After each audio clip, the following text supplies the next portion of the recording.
नमस्कार, आपका स्वागत है भारत होम्योपैथी के YouTube चैनल पर। और आज इस वीडियो में हम बात करने वाले हैं कुछ ऐसे फूड आइटम्स के बारे में जो म्यूकस प्रोडक्शन को कम कर देते हैं। ये म्यूकस प्रोडक्शन क्या होता है ये भी समझेंगे।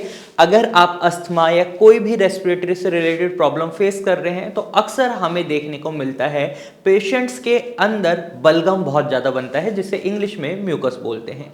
और ये म्यूकस आपके रेस्पिरेटरी ट्रैक्ट में बनता है, यानी आपके विंड पाइप में, ब्रोंकाई में, ट्रैकिया में, ब्रोंक्योल्स में, यहाँ पर म्यूकस का प्रोडक्शन होता है, फॉर्मेशन होता है। और ये म्यूकस आपको इन्फेक्शन से बचाता है, बैक्टीरियल इन्फेक्शन से, वायरल इन्फेक्शन से बचाता है, या कोई भी एलर्जन जब आपके एयरवेज के थ्रू आपके शरीर के अंदर जा रहा होता है तो ये म्यूकस ही उसको वहीं पर रोक लेता है, ताकि आपके शरीर के अंदर उसकी वजह से कोई एडवर्स इफेक्ट ना हो। जब म्यूकस प्रोडक्शन बहुत ज़्यादा हो जाता है तो हमें ये देखने को मिलता है कि पेशेंट के जो एयरवेज होते हैं उनका स्पेस काफ़ी कम हो जाता है, यानी जहाँ से आप सांस ले रहे हैं वो स्पेस बहुत कम हो जाता है, वहाँ पर सूजन आ जाती है।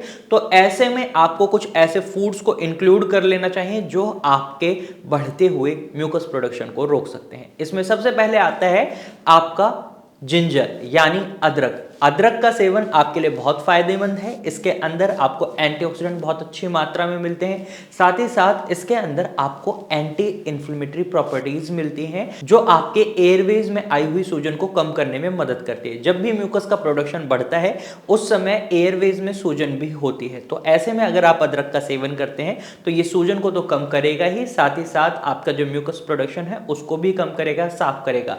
अब अदरक का सेवन किस तरीके से करना है, इसको आप चाय में डालकर पी सकते हैं। दूध वाली चाय नहीं लेनी है। अगर आप दूध वाली चाय पीने के बहुत ज़्यादा शौकीन हैं तो बहुत ज़्यादा अदरक की मात्रा रखनी है, वरना नॉर्मल पानी में भी आप उबाल कर अदरक को ले सकते हैं, रॉ फॉर्म में खा सकते हैं, या फिर आप सब्जी जब बनाते हैं तो उसमें भी अदरक का इस्तेमाल कर सकते हैं। इससे भी म्यूकस प्रोडक्शन कम होगा। अब दूसरे फूड आइटम की हम बात करते हैं तो ये है Apple. And Apple a day keeps the doctor away. ये मैं बार बार अपनी वीडियोस में बोलता हूँ, रीजन यही है क्योंकि जब आप एप्पल खाते हैं ये आपके पूरे शरीर को तो हेल्दी रखता है, वहीं स्पेसिफिकली इसके अंदर जो एंटीऑक्सीडेंट है, एंटी इन्फ्लेमेटरी प्रॉपर्टीज है, वो आपके एयरवेज की सूजन को भी कम करती है, साथ ही साथ उसके अंदर जो म्यूकस का प्रोडक्शन हो रहा है उसे भी कम करती है।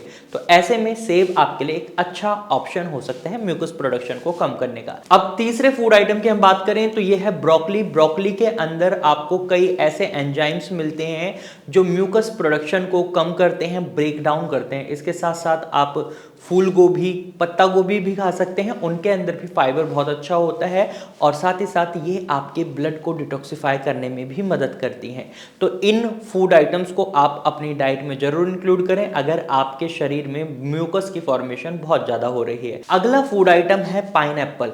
पाइनएप्पल यानी अनानास। अनानास के अंदर आपको ब्रोमेलिन नाम का प्रोटीन मिलता है। ये प्रोटीन म्यूकस के फॉर्मेशन को तो कम करता ही है, साथ ही साथ पाइनएप्पल खाने से आपके शरीर में एंटी इन्फ्लेमेटरी प्रॉपर्टीज भी जाती हैं, क्योंकि पाइनएप्पल की प्रॉपर्टीज होती हैं एंटी इन्फ्लेमेटरी। और जब आप पाइनएप्पल खाते हैं तो ये आपके एयरवेज में होने वाली सूजन को कम करने में भी आपकी मदद करता है। और अगला फूड आइटम है पंपकिन सीड्स यानी कद्दू के बीज। कद्दू के बीज आप खाते हैं तो ये आपके म्यूकस प्रोडक्शन को भी कम करने में मदद करते हैं, साथ ही साथ जो सांस लेने में आपको तकलीफ होती है उसे भी कम करने में मदद करते हैं। इन पांचों फूड आइटम की मदद से आप अपने म्यूकस फॉर्मेशन को कंट्रोल में ला सकते हैं, कंट्रोल कर सकते हैं। बहुत कम फॉर्मेशन होगा अगर म्यूकस का आपके शरीर में बहुत ज़्यादा हो रखा है, तो इन्हें जरूर इंक्लूड करें। इसके साथ साथ आपको अपनी बॉडी को हाइड्रेट रखना होता है, और साथ ही साथ आपको चाय, कॉफ़ी और अल्कोहल कंजप्शन से दूरी बनानी होती है, ताकि आपके शरीर में म्यूकस का प्रोडक्शन और ज़्यादा ना हो। अगर आप इन फूड्स को अपनी डाइट में इंक्लूड कर लेते हैं तो आप म्यूकस फॉर्मेशन को कंट्रोल कर सकते हैं। तो आज की वीडियो में सिर्फ इतना ही, फिर मिलेंगे एक नए विषय के साथ। तब तक के लिए धन्यवाद।